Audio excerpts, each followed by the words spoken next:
स्वार्थिष्विज्ञराट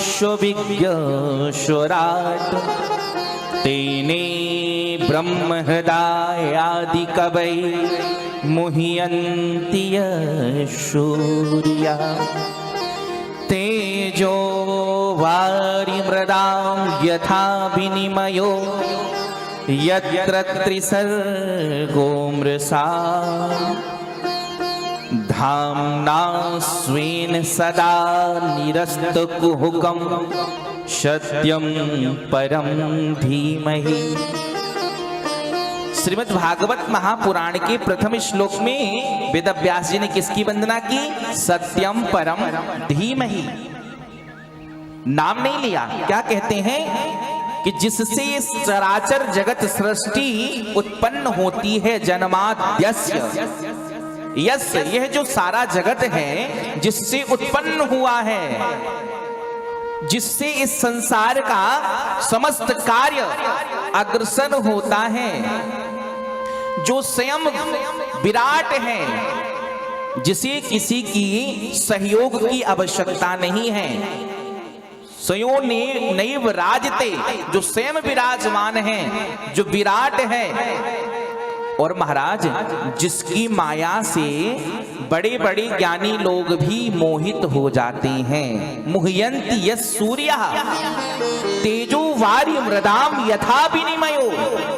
महाराज जिसके प्रभाव से अग्नि तत्व भगवान सूर्य तेज प्रकट करते हैं, तेजो वारी, ये जल जिसकी कृपा से उत्पन्न हुआ है, ये भूमि जिसकी कृपा से स्थित है, यथा विनिमयो यत्तत् सर्गो मृषा, ये त्रिगुणमयी सृष्टि जिसकी कृपा से रची गई है महाराज।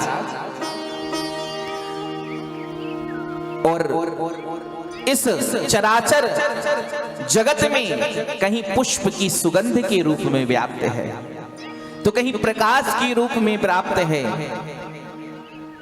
ऐसे जो सत्य है उसकी हम वंदना करते हैं। सत्यम परम धीमहि। वेदव्यास जी से फिर किसी ने कहा, महाराज आपने नाम तो लिया ही नहीं, आपने तो केवल सत्य की वंदना कर दी। वेदव्यास जी ने कहा, देखो मैंने सत्य की वंदना करके यह बताया है कि मैंने किसी की वंदना छोड़ी ही नहीं। बोले क्यों? बोले महाराज यदि मैं गणेश जी की वंदना करता तो माता गौरी को भी लगता कि मेरी भी थोड़ी वंदना हो जाए, लगता कि नहीं लगता? फिर माता गौरी की वंदना होती तो भोलेनाथ भी सोचते महाराज थोड़ी सी तो हमारी भी होनी चाहिए, मैं भी तो भोला हूं। फिर भोलेनाथ की वंदना होती, फिर यम, कुबेर, वरुण, ना जाने कितने देवी देवता हैं, सबकी वंदना करनी पड़ती।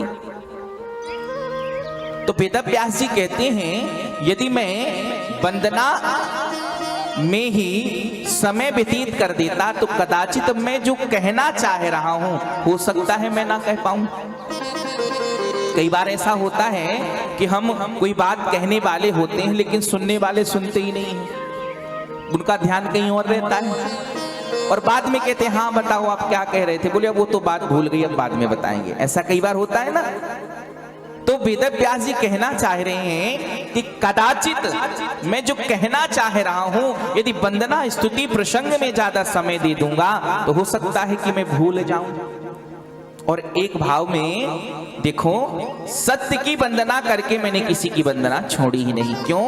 क्योंकि सत्य से ही गणेश जी हैं, सत्य से ही नारायण है, सत्य से ही शिव है, सत्य से ही माता आदि शक्ति जगत जननी जगदम्बा है, सब सत्य से प्रतिष्ठित हैं। और महाराज तुलसी बाबा तो बड़ा सुंदर कहते हैं कि धर्म न दूषर सत्य समाना, धर्म न दूषर सत्य समाना, आगम निगम पुराण बखाना, आगम निगम पुराण कहते हैं महाराज सत्य ही धर्म है और धर्म से ही सब देवी देवता हैं। महाराज बड़ी अच्छी बात कही आपने, सत्य धर्म है। तो हमने तो सुना है एक होता है धर्म और एक होता है परम धर्म। तो सत्य धर्म हो गया, तो महाराज परम धर्म क्या है आप ये बताएं। तो वेद व्यास जी कहते हैं सुनो, सत्य धर्म है और परम धर्म है भगवान की कथा। कल हमने आपसे निवेदन किया था ना कि भगवान से बड़ा कौन है, भगवान का नाम। तो आगे श्लोक में कहते हैं कि धर्म प्रोचित कैतोत्र परम निर्मत्सराणां शतां वैद्यं वास्तवमत्र वस्तु शिवदं तापत्रयोन्मूलनम्। कहते हैं महाराज धर्म है कथा, परम धर्म है कथा और धर्म है सत्य। अच्छा महाराज कहते हैं जो निर्लोभी निष्कामी संत हैं, महात्मा हैं, उनके मुखारविंद से कही गई भगवान की कथा ही परम धर्म है।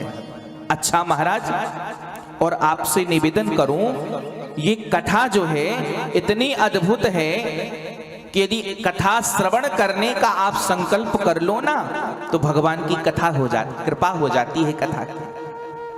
आगे श्लोक में कहते हैं कि सत्यो हृदयवरुध्यते कृतभि शुश्रूषुभि तक्षणा।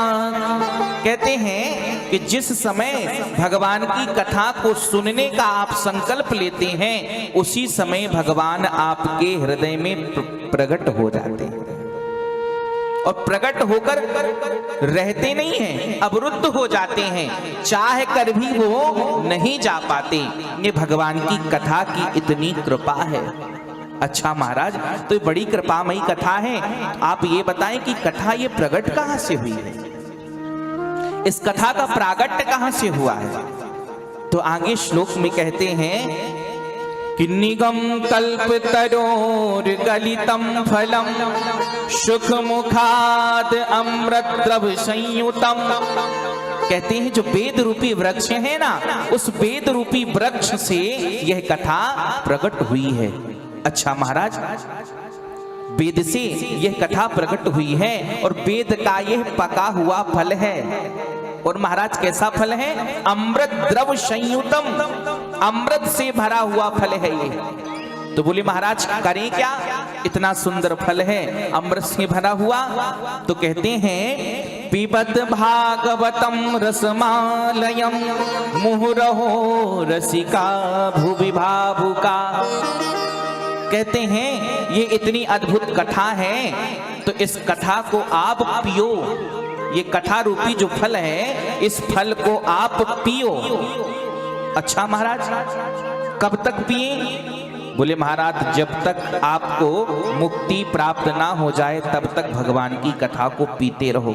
अच्छा महाराज तो कहते हैं कि जब तक जीवन में गोविंद का प्रागट्य ना हो जाए, जब तक भगवान की कृपामयी करुणामयी दृष्टि का प्रभाव आपके जीवन में ना आ जाए तब तक इस कथा को पीते रहो।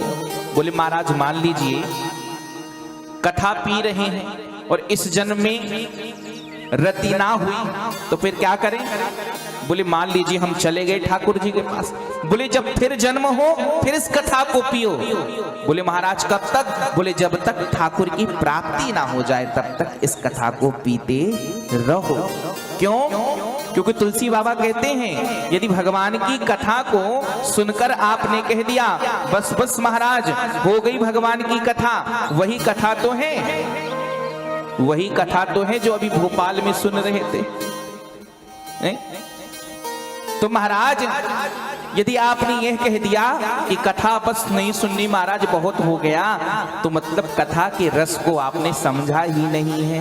क्यों, मान लीजिए आपको रसगुल्ला बहुत प्रिय लगता है, रसगुल्ला तो लगभग सब लोगों को प्रिय लगता है। अब जिसको डायबिटीज होती है वो खाते नहीं है, कारण है, नहीं तो प्रिय तो सबको है। अब महाराज यदि आपको रसगुल्ला प्रिय है, उसका स्वाद आप जानते हो, तो क्या आपके पास आएगा तो कहोगे नहीं बस रहने दो महाराज, खूब खा लिया अब नहीं खाएंगे? नहीं महाराज, अभी तो खा लिया, अभी शाम के लिए भी रख दो, शाम को खा लेंगे। क्यों? क्योंकि आपने उस रसगुल्ले के रस को चखा है, उसके स्वाद को जाना है, इसलिए रसगुल्ले को खाने की इच्छा हो रही है।